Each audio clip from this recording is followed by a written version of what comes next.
Tehran کے امام Khomeini ہوائی اڈے پر تمام پروازیں معطل کر دی گئی ہیں۔ ملک کا فضائی نظام مکمل الرٹ ہے۔ امریکہ ایران کے خلاف حملوں میں ملوث نہیں ہے۔ امریکی وزیر خارجہ کی وضاحت، کہا کہ اسرائیل نے ایران کے خلاف یک طرفہ کارروائی کی ہے۔ اسرائیل کے مطابق ایران کے خلاف کارروائی اپنے دفاع کے لیے ضروری تھی۔ اسرائیل کے ایران پر حملے کے بعد امریکی صدر نے ہنگامی اجلاس طلب کر لیا ہے۔ ناظرین، ابھی تک کی بڑی خبر سامنے آئی ہے اور جس بات کا ڈر تھا وہی ہوا۔ اسرائیل کا ایران پر حملہ، تہران سمیت مختلف شہروں میں اسرائیلی فضائیہ کی بمباری حملوں میں پاسداران انقلاب کے ہیڈ کوارٹرز کو نشانہ بنایا گیا۔ اہم شخصیات کو نشانہ بنانے کی اطلاعات پاسداران انقلاب کے جنرل حسین سلامی اور جوہری ایجنسی کے سابق ڈائریکٹر فرید عباس شہید ہوئے ہیں۔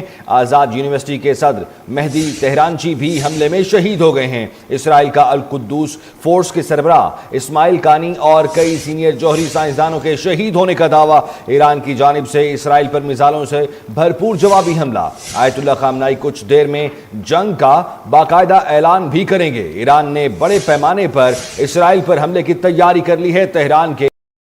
ایران پر حملہ، تہران سمیت مختلف شہروں میں اسرائیلی فضائیہ کی بمباری حملوں میں پاسداران انقلاب کے ہیڈ کوارٹرز کو نشانہ بنایا گیا۔ اہم شخصیات کو نشانہ بنانے کی اطلاعات سامنے آ رہی ہیں۔ آپ کو بتاتے چلیں کہ تہران سمیت مختلف شہروں میں اسرائیلی فضائیہ کی بمباری حملوں میں پاسداران انقلاب کے ہیڈ کوارٹرز کو نشانہ بنایا گیا ہے۔